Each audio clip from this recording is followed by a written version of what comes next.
ये कहानी मिसिस चैटर्जी और मिस्टर चैटर्जी की है। मिसिस चैटर्जी का शौहर नॉर्वे में काम करता है। ये लोग कलकत्ता छोड़कर नॉर्वे में रहते हैं। इनके घर में 2 बच्चों की पैदाइश होती है, जिसमें एक बेटा एक बेटी पैदा होती है।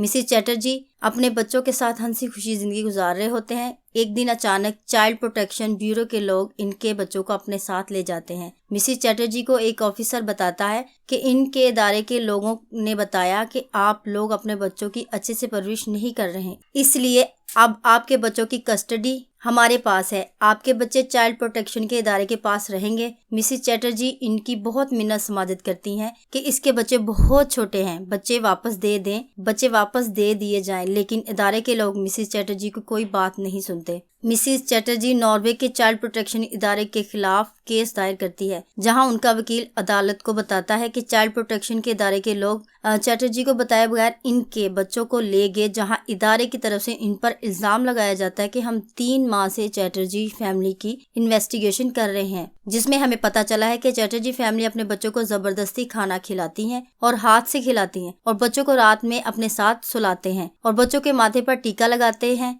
ये कहा जाता है कि मिसिस चैटर्जी का ज़हनी तवाज़ुन ठीक नहीं है। मिसिस चैटर्जी का माइंड अनस्टेबल है और ये बात साबित कर देते हैं, जिसकी बुनियाद पर मिसिस चैटर्जी की पिटीशन रिजेक्ट हो जाती है। अदालत हुक्म देती है कि चैटर्जी फैमिली के बच्चे हुकूमत यानी स्टेट की जिम्मेदारी हैं। बच्चे 18 साल की उम्र तक चाइल्ड प्रोटेक्शन ब्यूरो के पास रहेंगे। मिसिस चैटर्जी कुछ औरतें बताती हैं ये लोग बच्चों की आड़ में बिजनेस चला रहे हैं और जितने बच्चे ये फॉस्टर सिस्टम में डाले गए हैं इतने ही इन सबको पैसे मिलेंगे और इन लोगों ने कल्चर डिफरेंस को बुनियाद बनाकर इन पर केस कर दिया है, क्योंकि जो चीजें आप अपने बच्चे के साथ केयर की सूरत में कर रहे हैं वो यहाँ नहीं किया जाता। यहाँ बच्चों को अपने साथ नहीं सुलाया जाता। इसी दौरान में मिसिस चैटर्जी का शौहर के साथ बच्चों की कस्टडी को लेकर झगड़ा भी होता है। मिसिस चैटर्जी का शौहर अपनी बीवी को केस से दूर रहने को कहता है और उससे कहता है कि तुम्हें अंदाजा नहीं है इन सब से मेरी सिटीजनशिप एप्लीकेशन पर कितना असर पड़ेगा। जिस पर मिसिस चैटर्जी कहती है कि तुम्हें बस इस मुल्क की